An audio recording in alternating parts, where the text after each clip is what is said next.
Vemte si tam nějaké místa, abyste tam někde rozprostřeli. Oui, voilà, c'est ce que... Non mais j'aurais proposé d'ailleurs, c'est celui de... Asi si mu neřekla, že má být. Známe cestu. My téměř jo. Tak my zostaneme ve předu. Tak do Paříže v tom případě.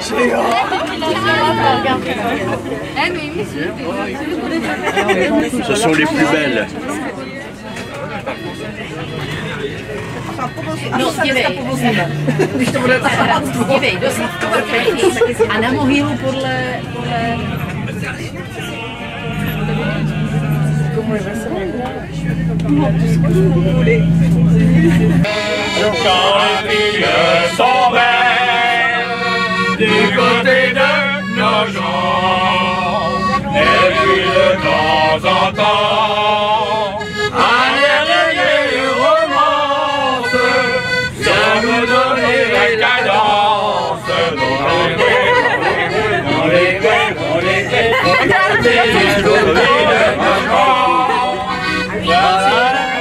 S'il vous plaît, un petit moment. Madame le maire va vous préciser comment ça va se dérouler maintenant. Donc, nous allons approcher près du monument qui s'appelle Monument de la Paix. Car le Monument de la Paix il est en reconstruction, ce qu'on sait, mais malheureusement ce sont les travaux qui vont durer à peu près 2 ans. Donc il y a des travaux, on ne peut pas entrer à l'intérieur, mais on peut se balader autour, voir le paysage. Donc c'est le premier monument qui se trouve là-bas. Et à côté de ça, il y a le musée qu'on va visiter. Pour l'exposition, il faudra qu'on se répartit en 2 groupes. Donc le premier groupe viendra avec moi, le deuxième groupe sera accompagné avec Clara. Il y aura la traduction en français, donc ça, il n'y a aucun souci là-dessus. Et après la visite, il y aura la pause pour prendre un café, se rafraîchir un peu. Donc c'est pour vous un peu expliquer comment ça va dérouler.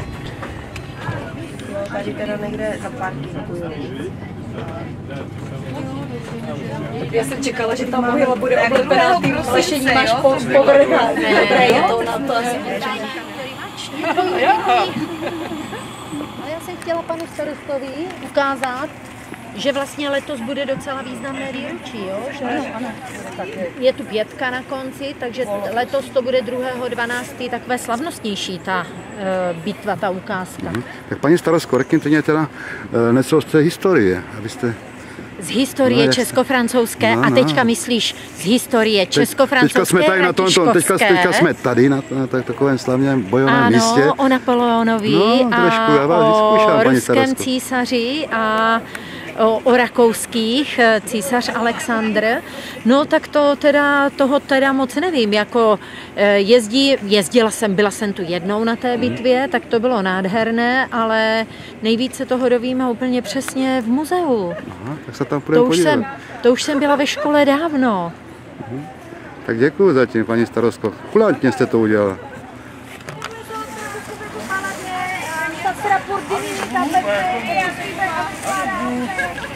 Documentaire personne avec moi. Bon, allez, on va aller avec elle. Oui.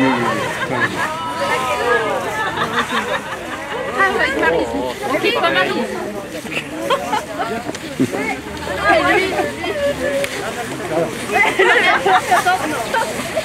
Les gendarmes, ça ne fait pas peur.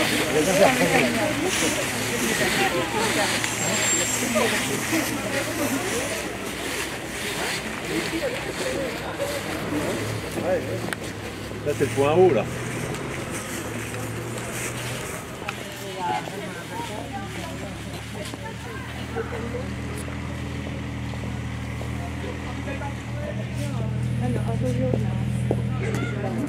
Ale ty programy jsou ve francouzštině.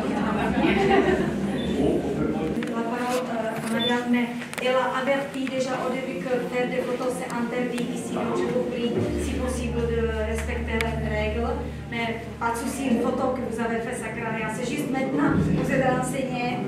Takže já bych tady chtěla všechny přivítat. Soyez bienvenus dans notre musée. Tady ta expozice věnovaná bitvě u Slavkova má 4 části. L'exposition consacrée à la bataille près de Austerlitz, Slavkov, la traduction Čech. A každé teda bude program na francouzštině, jak skončí zavednová zasedání s těmi další. Toutes les exposés sont en français, donc dans chaque pièce, vous allez voir le programme avec l'explication.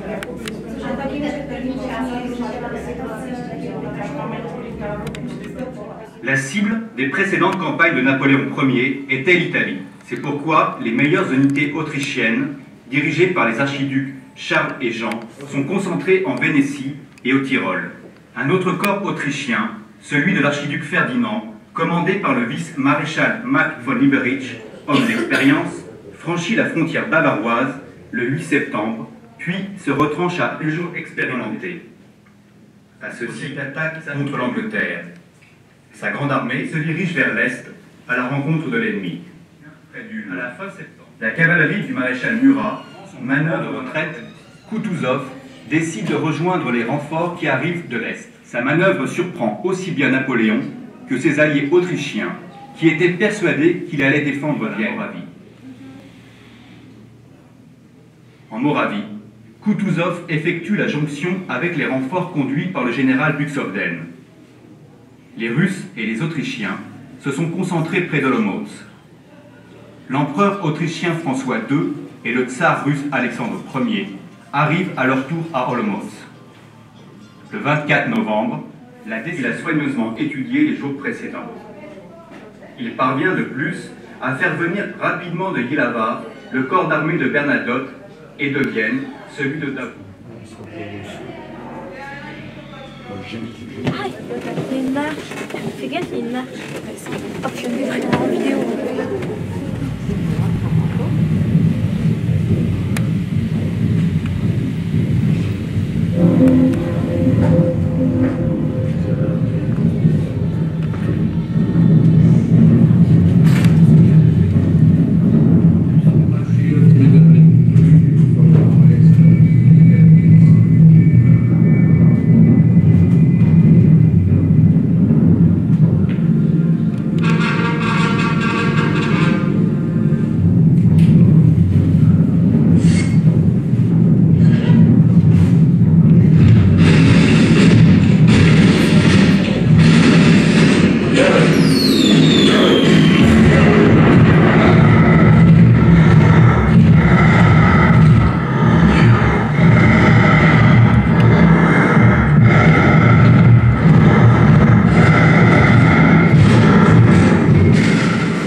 Dimanche 1er décembre 1805.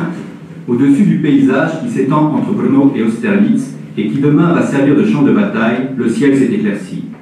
Pendant la nuit, un épais brouillard s'est formé près du sol et a contribué à cacher quelques 74 000 Français. En face d'eux, presque 90 000 Russes et Autrichiens, souverains en tête, espèrent la victoire de cette bataille décisive. Selon le plan du général autrichien Weyrother, l'avant-garde de l'armée coalisée doit descendre tôt dans la matinée, le versant ouest de la butte de Pratzen, attaquer les Français, les repousser à l'ouest de Brno et leur couper la possibilité d'un repli vers Vienne. Sur l'aile nord, les coalisés veulent réaliser une manœuvre d'enveloppement par la droite. De cette manœuvre dépend le sort de la bataille.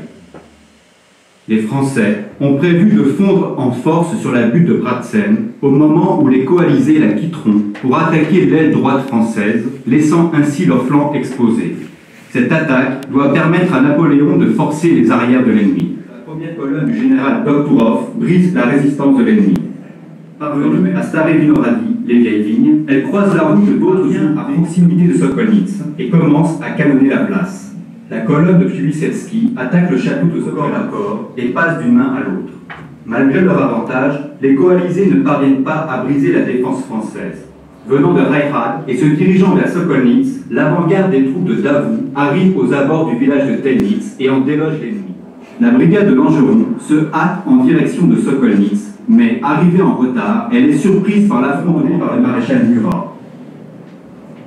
La canonnade des unités d'artillerie depuis la colline fortifiée de Santon et la résistance des unités françaises empêchent les Russes d'accomplir l'encerclement prévu. Les vieilles vignes vont encore une fois être le lieu d'un affrontement. un des plus célèbres engagements de cavalerie de l'histoire de l'art militaire, a alors lieu. La possession des coalisés tombe définitivement entre les mains des Français. La cavalerie belge successivement Blasowitz, Krug et Olwitz. Les combats sur l'aile nord de la bataille se terminent à l'avantage. Sur l'aile sud, l'acte final de la bataille se prépare. Des combats incessants obligent les escadrons russes à rester dans Solkonitz. Les divisions françaises descendent alors de la butte de Pratzen et fondent sur leurs arrières. Une partie des unités russes parvient depuis la position dont elle était partie le matin même pour le combat. La seule formation des coalisés à rester organisée est le corps de Bagration, qui se retirera le soir vers Austerlitz et couvrira la retraite du reste de l'armée. Napoléon vient de remporter là la plus grande victoire de sa carrière.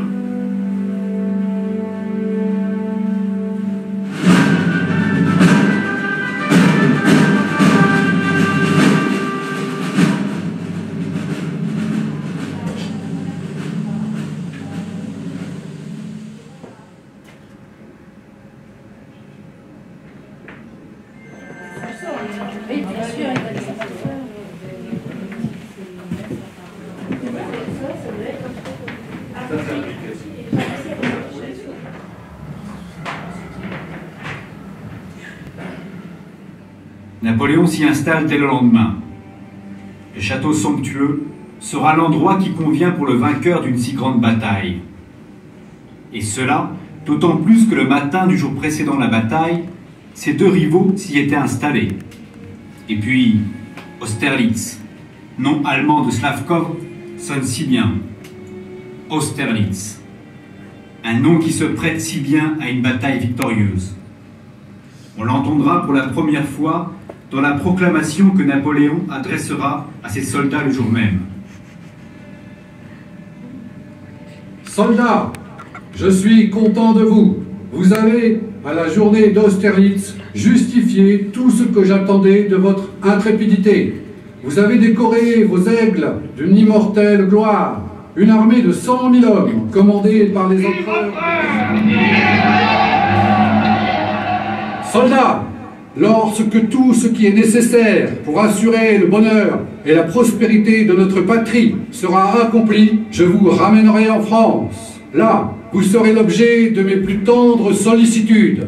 Mon peuple vous reverra avec des transports de joie. Il vous suffira de dire « J'étais à la bataille d'Austerlitz » pour que l'on vous réponde « Voilà un brave !» Vive l'empereur!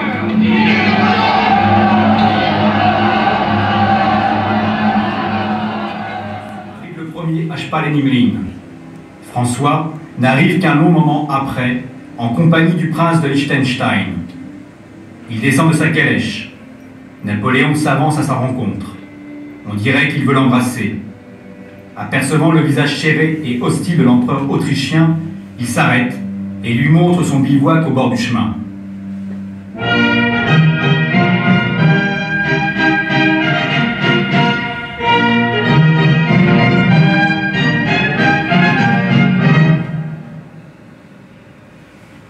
Regardez les bivouacs. Voici les palais où votre majesté me contraint d'habiter depuis plus de 2 mois. Ces demeures vous réussissent remarquablement, monsieur. Vous n'avez plus rien à conquérir. La bataille est si complète que vous ne pouvez plus rien y ajouter. Seule la paix manque à votre gloire.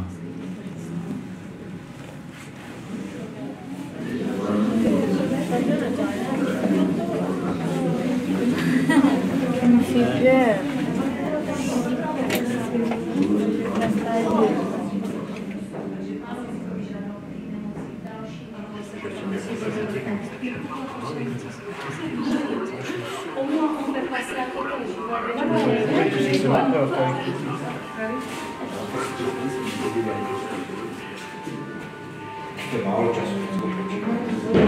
Conférence, quelque chose comme ça. Et c'était la dame qui dirigeait l'exploitation. Elle surveillait les mecs à la jumelle. On est en retard.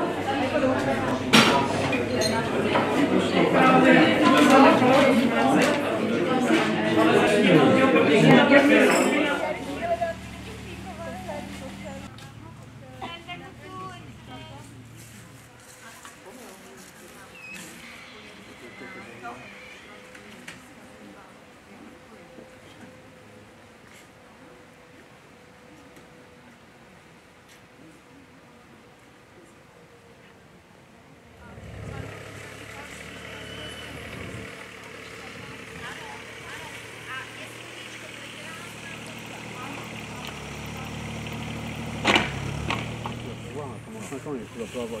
Moi je dis, mais en parallèle, je peux...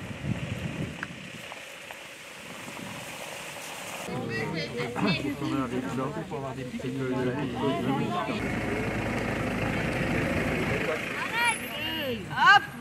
C'est fini les gars, Malou.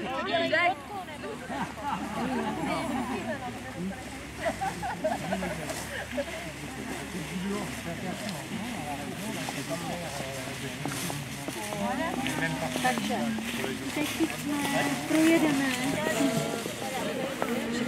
Tak, máme za sebou Pavkovské bojiště a jdeme na Ratiškovské bojiště.